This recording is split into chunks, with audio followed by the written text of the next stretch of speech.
recording. Thank you for your patience. So right before the spring weekend break, we had no classes on Friday.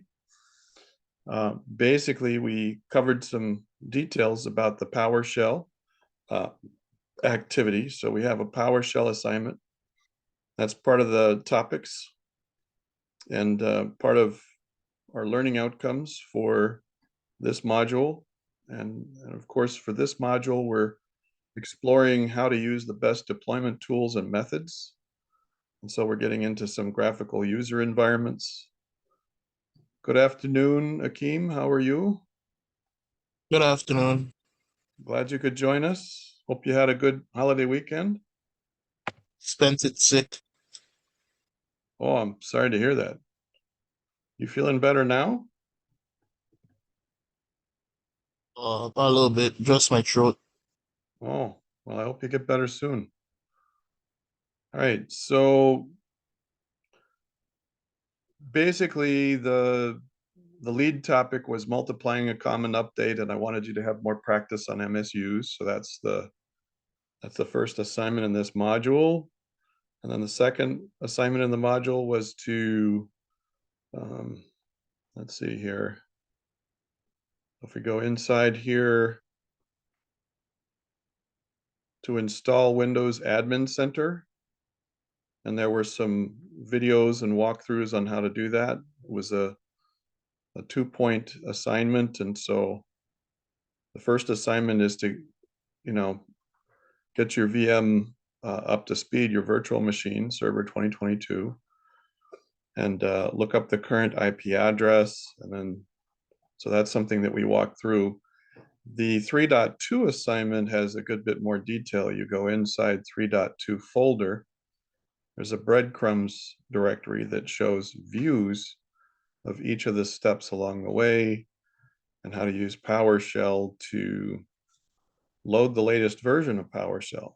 It turns out that Server 2022 does not come with the latest version of PowerShell. That version is now 7.3, but there's been 4 new versions in a very short period of time. So that's been a little hard to keep up with. But there's another video you can click. And basically what you end up doing is installing a package of utilities called RSAT. And one of the other things that we wanted to do was to highlight a feature called snapshots, right? So after you finish with the PowerShell assignment, we're going to have you do something for the solution that involves the use of snapshots. And that objective can be found here inside the module. It says configure and use system snapshots or checkpoints to improve resilience and recovery. Now, in VirtualBox, when you take a snapshot of a system, you're capturing its state or environment for a given point in time. So it's kind of like a picture, and it's kind of static in the sense that when you take a snapshot, you're capturing the system in its current state at that time. So when you take the snapshot, it's going to preserve everything. It's almost like a backup, but not quite like a backup. And then later on, if you take other snapshots and you decide, oh, that change I made is terrible, you can roll back to a previous snapshot. So to explain this once again, you're going to work with your virtual machine, and then you're going to configure and use system snapshots. This is the solution objective.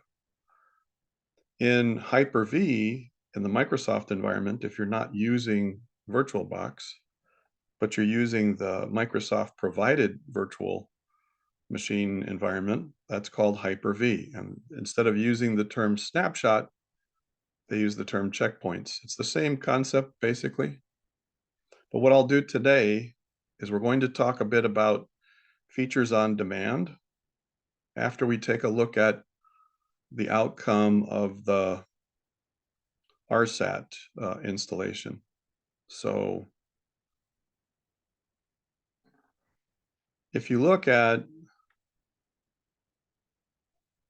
this assignment and you dig in, first of all, has anybody worked on this or completed this yet?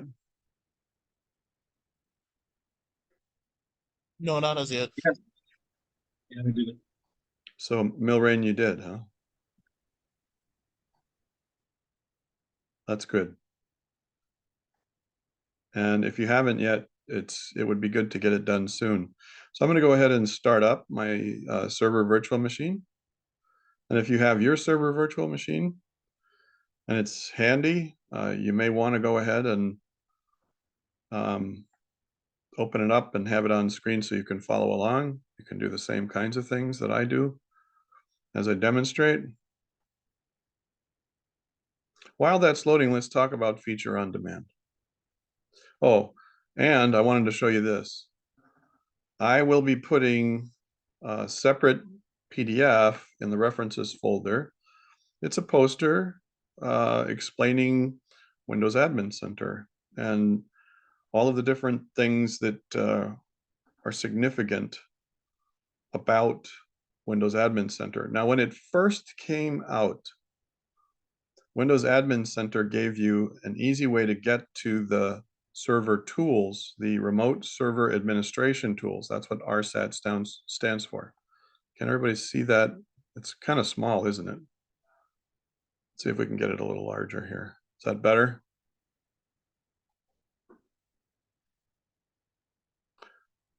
So originally, the Windows Admin Center did not include Azure components. And it really didn't include remote desktop or the remote server administration tools. And in your 3.2 assignment, you're using PowerShell to load RSAT. And what you'll see in just a moment is how that appears. But those same tools are available inside the admin center. So what are we saying? Well, so here it gives you more background on the cloud components and that kind of thing. We're going to compare and contrast all of the different features and functionality that you can get into from the Windows Admin Center, and then you'll see how many are listed for RSAT. So remote server administration tools, can we still see the screen?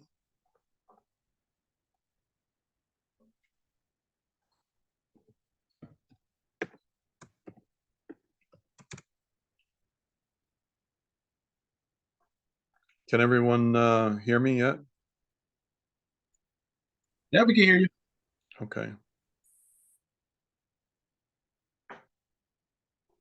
So when Windows Admin Center first came out,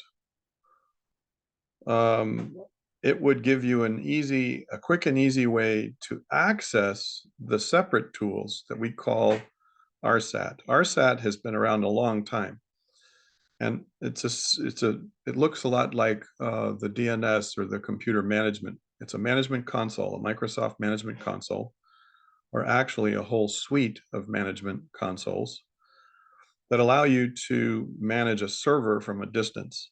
So, for example, everybody sees this, right?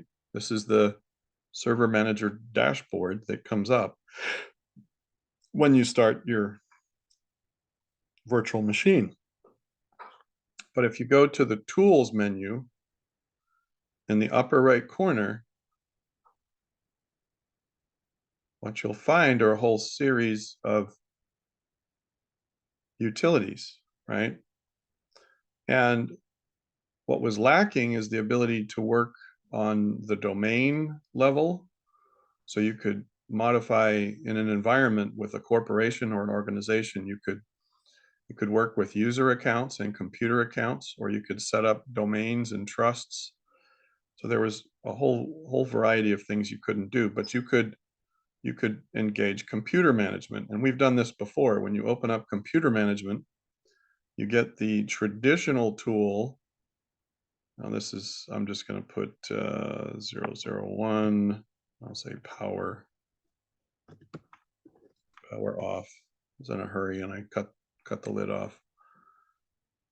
So if you look in computer management, you can look at the event logs in Windows. You can look at the security groups and users. You can look at the device manager. And this arrangement, this interface, is known as the Microsoft Management Console.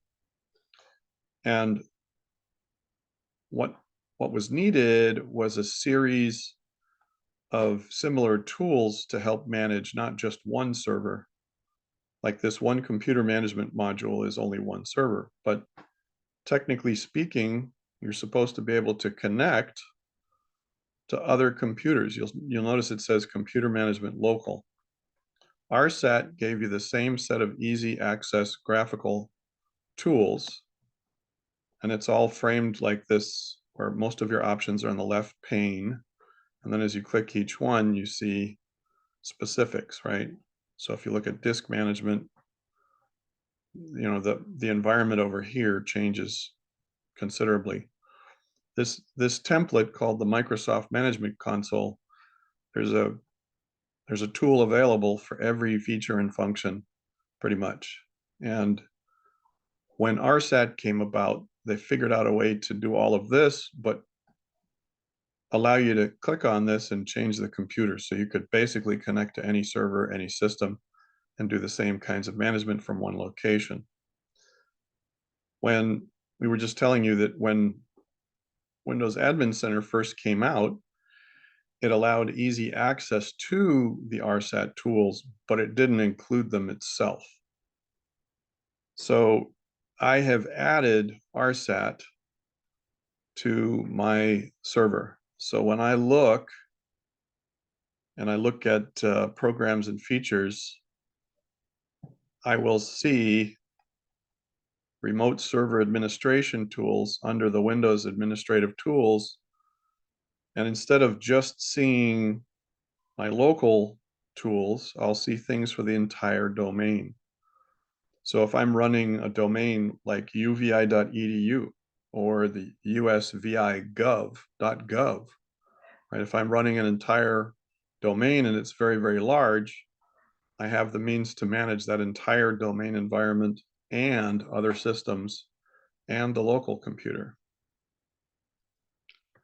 What changed recently, though, is that all right, so when I added RSAT, that's what appeared on my menu. That's the very artifact you need to capture. Windows administrative tools did not, there's a version of that in there, but when you click to open it, it doesn't show the Active Directory stuff and all the other remote tools for other systems. So when we say tools for other systems, we're talking about here you see Network Load Balancing Manager, right? Network Policy Server. These are things that go beyond a single system. Services for network file system. But most of what you're going to see that's added is this Active Directory. If you haven't installed RSAT successfully, you won't see Active Directory. When you click on Administrative Tools, this will be missing. What you have to turn in for 3.2 is a view that shows these have been added. So PowerShell is the one way to do that, and I've performed that step when I was capturing the video for how to complete 3.2. But what you don't see are the new changes in Windows Admin Center. So if we open up Windows Admin Center now on my laptop, Well, actually, I'm opening it up on my virtual machine. I'm going to go ahead and type in my account. And that's the first sign that you know things are going well, because it's going to prompt you for a password and a login.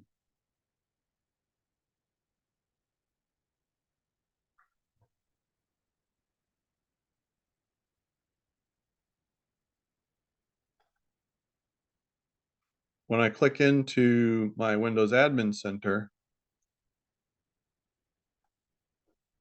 you'll see the same thing that you see on this poster. That's going to be a new reference. So when you get over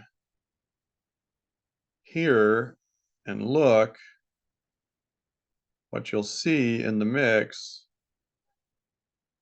are this is the same mix of tools, except that you don't have to open up a separate tool. It's right there in Windows Admin Center directly. So you can work with virtual machines or virtual switches from another system. You can change firewall settings on a server you're not actually connected to, right? If there's a website on another system, you have an IIS tool to connect to that web server and change some things with webs. You can create clustered systems, right, for redundancy. So they have gone to a lot of trouble. The other thing you can do is you can use the same environment to create redundant copies of your local systems and put them out in the cloud and then synchronize them. So whenever you create resources in the cloud, depending on the resource, they're often referred to as replicas, right? So can anyone think of a reason why you would want to have an extra system that's just like the one you have locally that you'd put in the cloud? What would be the main advantage of that?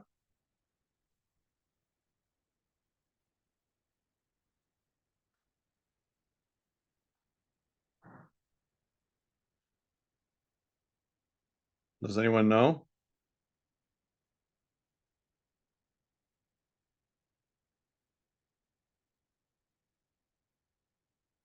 I mean, I guess you could have access to it from anywhere. Right. If your local system is destroyed in a natural disaster, then you could connect to those resources from anywhere. That's correct. Thank you. So yeah, with the new version of Windows Admin Center, they've changed it. It does a lot more. It can be an individual server manager. It's connected right now to my virtual system, but I can use it to connect to the systems in the cloud, and then I can keep going from there to do more, right? So I can connect remotely to other machines. All I have to do is go back to this home screen by clicking on Windows Admin Center and then add. And so I'll go ahead and post this poster. And what I'd like you to do is to look at each of the sections. I know I'm zooming in and kind of bouncing around from the left side of the thing to the right side of the thing, but it's good to understand what's possible and how it works and how you connect to it, right? So you can have an entire gateway set up to allow dozens of people to work as managers if you have a larger department, right? But it's become a lot easier to work from one screen to manage many, many systems. That's the important point. That's the important point. And here it talks about how you can take all of your separate infrastructure and converge it into the cloud. So this idea of working with the cloud can be very powerful. However, I would argue that in the US Virgin Islands, we can't afford to put everything in the cloud, because if there's a disaster like the pair of hurricanes we had just 3 or 4 years ago, when everyone lost internet service, the only downside to having all your stuff in the cloud is that you wouldn't be able to get to the cloud. So it's good to have local and cloud, right? What you want is an integrated redundancy. All right, so I will post this out there in our section under the references. And then what we'll take a look at now is snapshots. So are there any questions before we move to snapshots about the PowerShell assignment, about installing RSAT with PowerShell, and then how you capture that you've installed it? Now, this extra credit item, did we talk about that? You can install TFTP and submit proof that you can use the same method to install other things, right?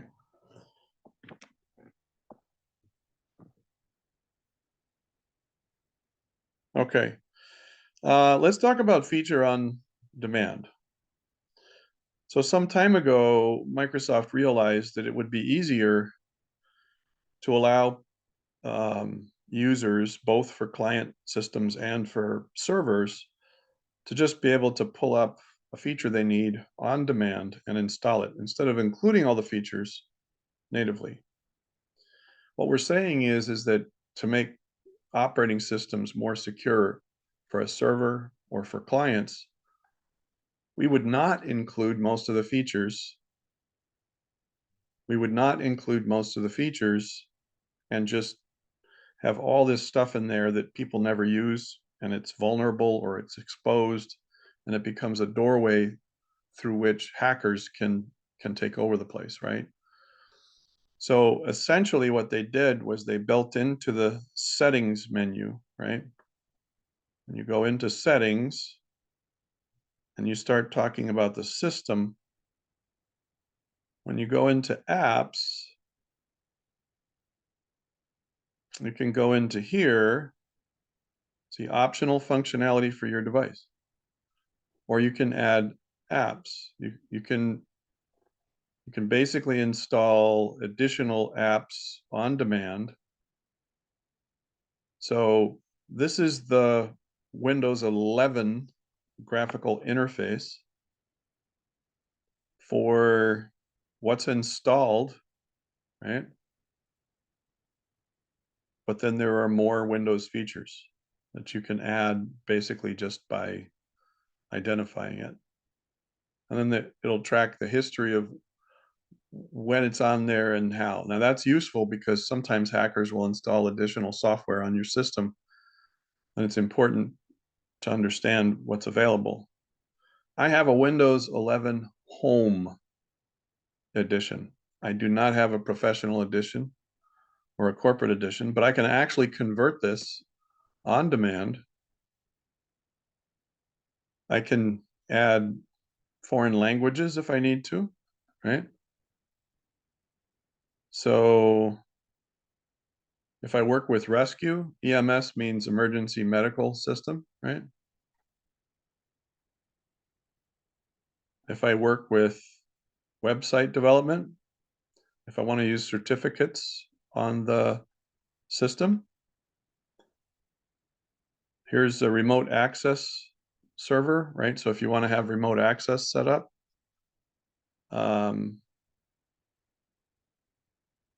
let's see what else in here. Oh, I want to add fax or scanning capabilities. So these are things that that you can just check, and instead of having to know the PowerShell command or something, you can just work with that on demand. So So once you download, it's easy to just set up for whatever application you're trying to work with. Let's say for like the EMS, for example, you just download it and then you activate it through the program, or do you have to activate it through PowerShell? that's a great question. So if it's listed here and you just check it, then you can basically you can work either way. If you want to work CLI and just issue a command because it's quicker, then you have a script that runs on 100 different machines, you can do that way. If you just need to do one thing on one system, you don't have to dig up the command and figure out, how to modify the script for it. You can just use it in the GUI. But it's the same thing, to answer your question. It's the same Thank you. Either will do the job. Now I need to get this out of the way here. I'm going to cancel this for a second. So I just clicked add an optional feature here. But basically, here are more Windows features, right? So when I click on this, I get what used to be in the control panel for Windows features. And it's here I can turn on things like Internet Information Services. So what am I saying? I have a Windows 11 machine, but I can set up a web server on my Windows 11 machine right now. How many of you have Hewlett-Packard printers? Anybody?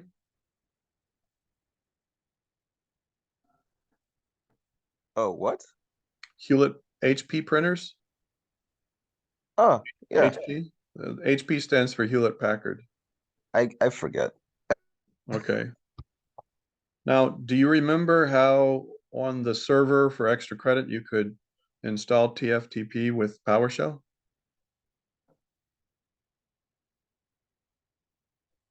So here you see the option, I can just check it. It might ask for a reboot.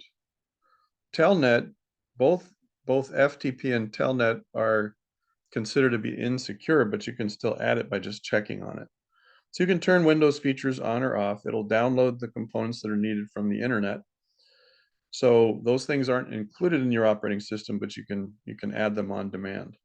Any questions about features on demand?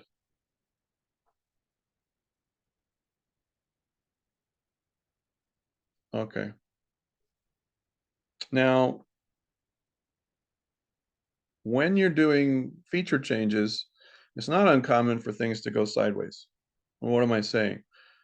Sometimes you think you're adding a feature that's going to have a desired effect, and depending on the version of the operating system you own, you may or may not be able to work with it, right? So essentially, you need to be able to work with snapshots, especially in a virtual machine environment. One of the greatest, well, a best practice is to work with a virtual system that has the capacity for that snapshot or checkpoint. And what I'd like to do is show you how it works right now in my server using VirtualBox. So in VirtualBox, once again, it's called a snapshot. In Hyper-V, it's called something else. It's called a checkpoint. So it's a point in time where you capture an image and you can roll back to the previous checkpoint or roll back to the previous snapshot. Time permitting, I'm going to go ahead and try to show you a domain environment where I use checkpoints, okay? So it's not obvious, but when you're in the VirtualBox environment and you have a system that's running, right now I have my server running, and I could change a setting and it may or may not work. Can everybody see my screen here? Yeah. I have this set up so that when I'm in St. Croix, my server connects to my network in St. Croix on my home LAN network. I'm not there now. So what happens is that I have to modify what I'm doing to get it to work right, so my server can update, or I can add or remove features on demand, all that kind of thing. And the simple truth is, I was demonstrating how to connect Windows Admin Center by using a fixed IP address. Does anybody remember anything about that? That when you set it up through DNS? Yes, the one we set up through DNS and in the hosts file, right? So there was some time and labor and energy involved in that, right? Wouldn't you agree? Yeah. Okay, but now I'm in a different location. Today I'm finishing my last day of visit with my mom. I am conducting the class from Mason City, Iowa, which is actually west of the Mississippi River. So it's actually a pretty interesting day. And I have one more class, and then I get to do a few things with her, and then I get on a plane and come back to St. Croix. But what you'll notice is that this doesn't work and I can't browse the internet. But I don't want to undo all the things that I worked through in our class to demonstrate. Well, I'd like to be able to make some changes so that this thing works correctly now. But when I'm done and I get back to St. Croix, I'd like to be able to go back to a previous snapshot. So one of the important things to remember about utilizing a snapshot, and this is probably the most important one, is that you need a baseline. And my server, the way it is right now, is actually a perfect baseline for where I want it to be and how I want it to work when I'm in St. Croix. But it says I'm not connected to the internet because my mother's home network is very different than the one I use. So one of the things I'm going to do is I'm going to preserve a home snapshot by using this tool here. In the tools option, I'm going to select this, the bullets, and I'm going to go to, oh, okay, they changed the interface a little bit. I'm not going to do that. I'm going to hit it from here. I'm going to use the bullet list, but I'm going to use it on the server directly, not in tools, okay? We'll talk about that more later when it comes to folding snapshots into a cloned copy or something like that. Can everybody see when I click on this? This is the normal details view of my virtual machine, but if I click on this, now I have a snapshots option. Can everybody see that?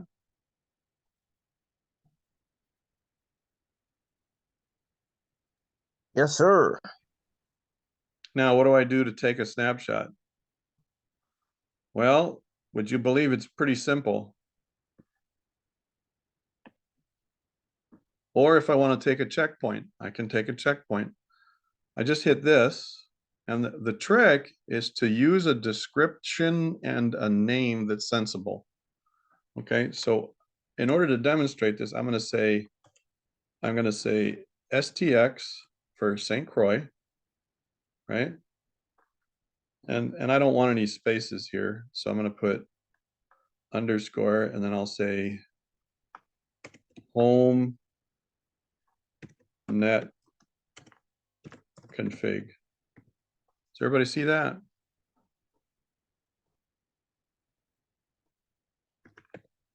And I'm going to put a little description here that says preserves the host's entries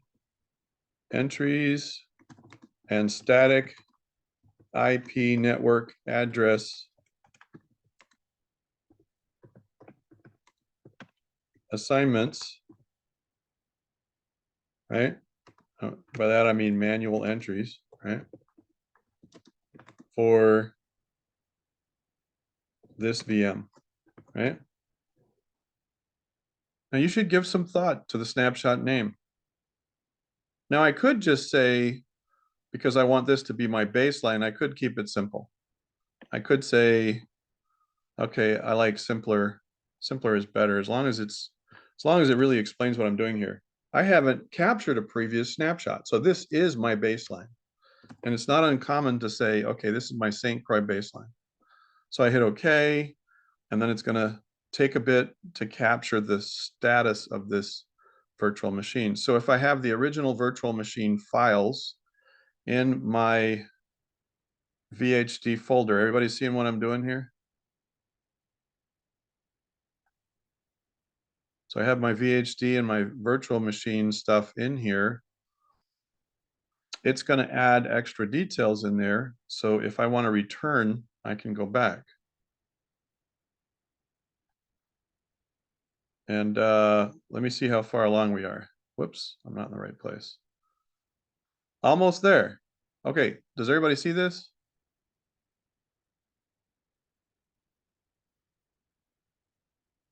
You can still see this, right? Yeah. You still see it. Yeah. Can I browse the internet? Let's see if I can browse the internet.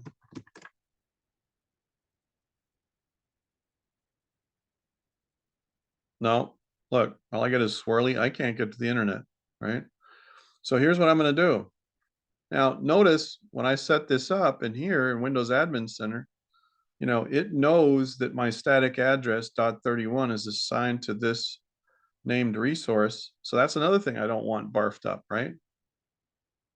I want to be able to connect to it.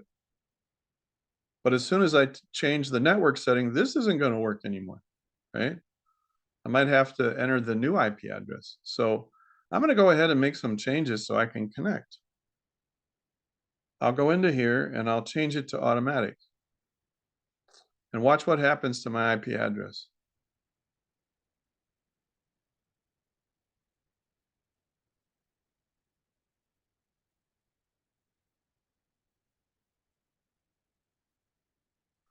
See, I'm using it for my DNS.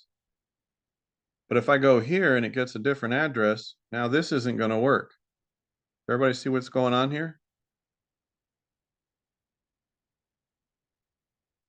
Watch what happens. I'll change both of these to automatic.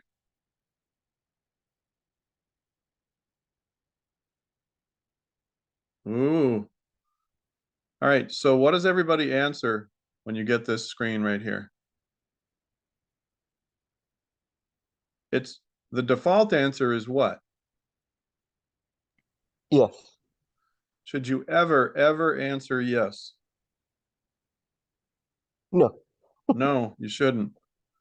You don't ever want your That's the funny machine to thing. be viewable. You never, I don't know why they do this. This is the dumbest thing I've ever seen. It's like, no, I don't want other machines to see my stuff. I don't want other machines on my network to get into my Kool-Aid. But if I go in now and I want to see where I'm sitting, watch what happens when I look at my server manager console. My local server address is now, well, it's not .31. It's assigned by DHCP.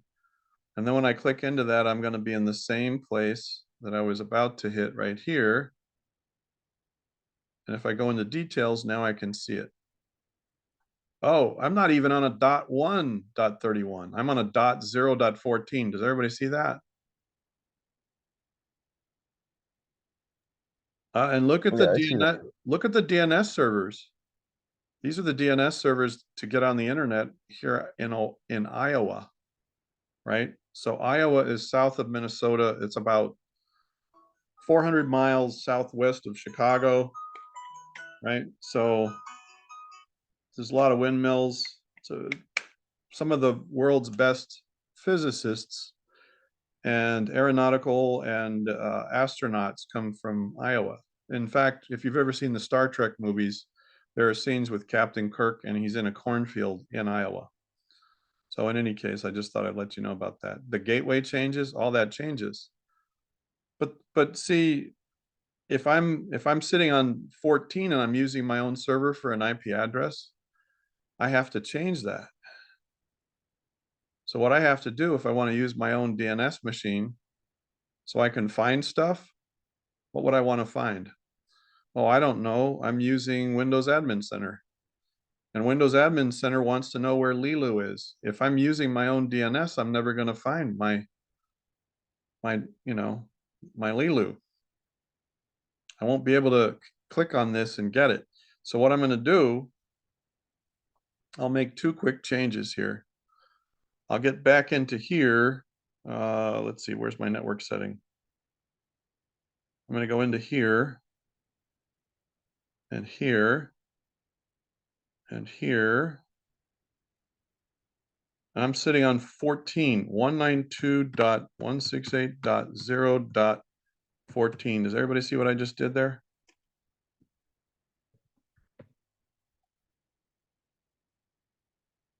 So if I get an automatic address from my mother's Wi-Fi in her home network, I get a different address for my server. my laptop is sitting on a different system too. So I'm going to go ahead and I'm going to click OK. And OK. And close. And then I'm going to go into my DNS on my server.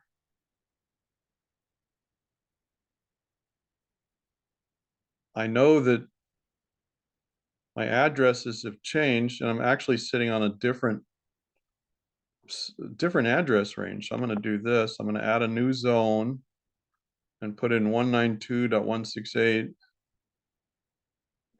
192.168.0, right? Instead of a .1.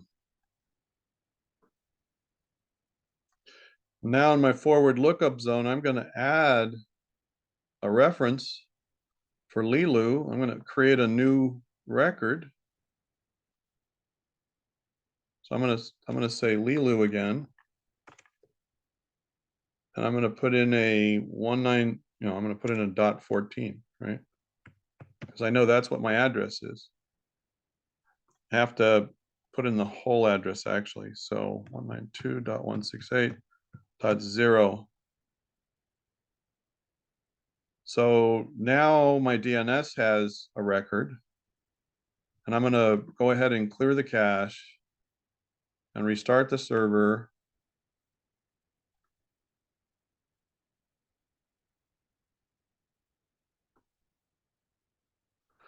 And now that I've done that,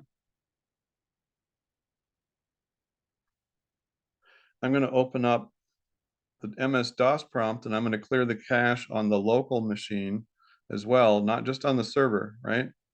Everybody know what I'm talking about? ipconfig. How do I flush the DNS?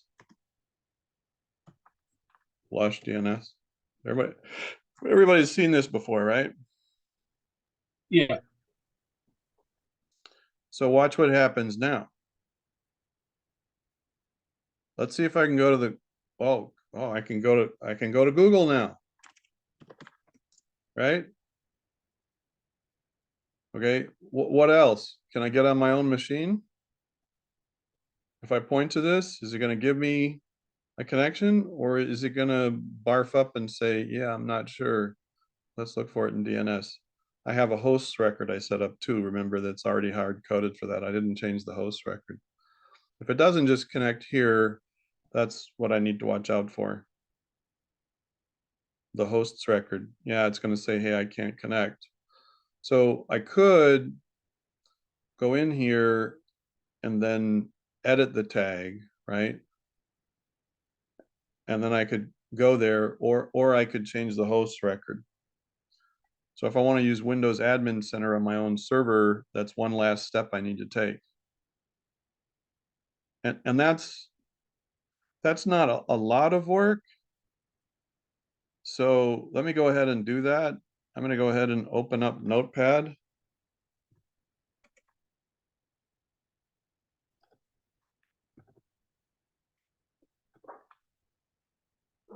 And I'm going to right click on Notepad so I can open it up as an administrator. And I'm going to go into my hosts, open my hosts file. Everybody remembers hosts now, right?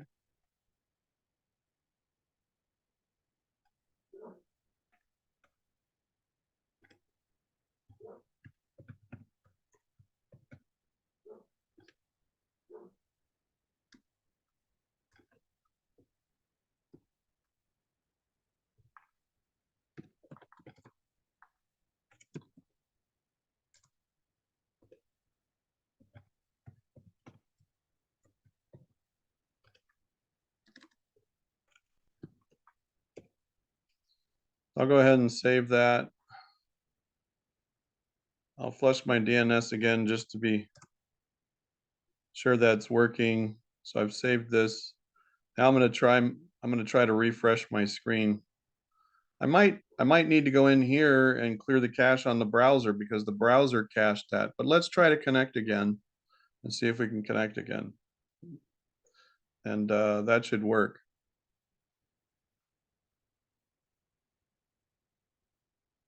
And it should already be up on the screen. So I would probably have to flush the browser cache in order for Windows Admin Center to work.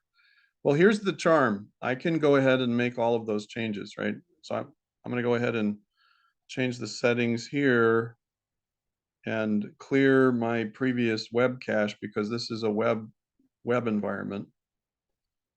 So if I go into here for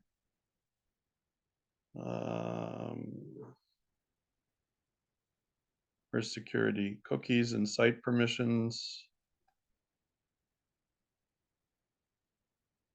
manage and delete cookies and site data. So I'm going to go ahead and clear. Where's the clear the browser thing?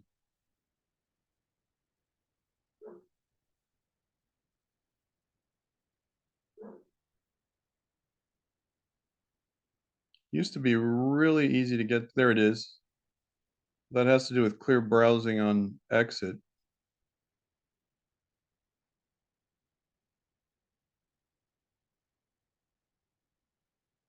Privacy and services. There it is. Clear browsing data. So I'm gonna clear my browsing data, all of it for all of time, right? Everybody with me?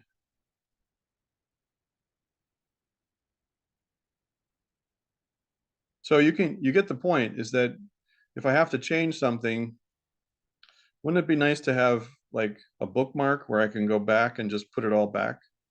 I don't have to make all these changes. I don't have to keep track of all the different changes I've just made. So I've done this. I'm going to close this. I'm going to close my Windows Admin Center. I'm going to start it again and see if Windows Admin Center will allow me to connect to Lilu, which is, you know, itself, right? Should be able to find itself.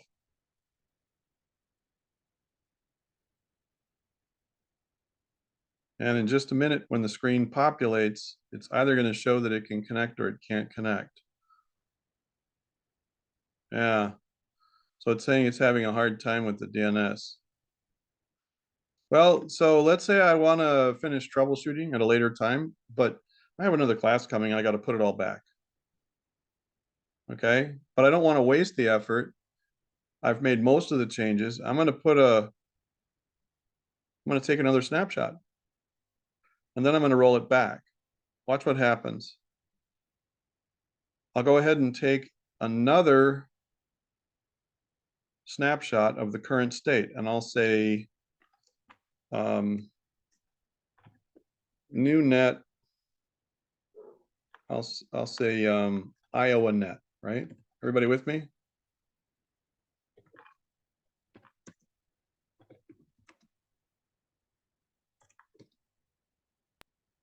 Yes. I'll say partial solution. A fix or two needed yet, right? So I'm going to say okay. So now it's going to take another snapshot of all those changes I just made. And here's what I need to do to keep my sanity. After this is finished taking a snapshot of just the changes in just the last 30 minutes, I'm going to go back to the baseline. And we'll open up the server. And what you'll see is that my server is right back where it started, ready to go in St. Croix. And I haven't missed anything. I'm going to demonstrate that at the start of our next class. I'm not going to hold you any longer. But what I've done is preserve the work I've done. I'm almost finished. I might need to tweak the setting. I would probably need to go into my server, and to make this work, I would remove my entry and then I would take it out. So that's what I can do. Okay. So Yeah, that's what I'll do. I'll go ahead and connect again with a fresh entry, and then it should be good. On the floor over there. So let me go ahead and put this down. Wait a minute. Let's see if the snapshot is finished. The snapshot's finished. I'll restore it back to the St. Croix baseline in our class on Wednesday, and you'll see how cool that is. Any questions before we close the class today? You should open up your server, make some changes, and then save the changes after you create a baseline snapshot, and then you can go back with just a click of a button. That's what you'll be doing in your solution. Basically, you'll walk through some changes, and then after the changes are made, you'll take another snapshot, and then you'll do something else, and then at the very end, you'll put it all the way back to the beginning, and in the blink of an eye, you would have saved your work at different stages. This is a really useful feature because if you run into snags at a certain point in time, you can go back to a known working point in time. Thanks for joining us today. We'll see you Wednesday.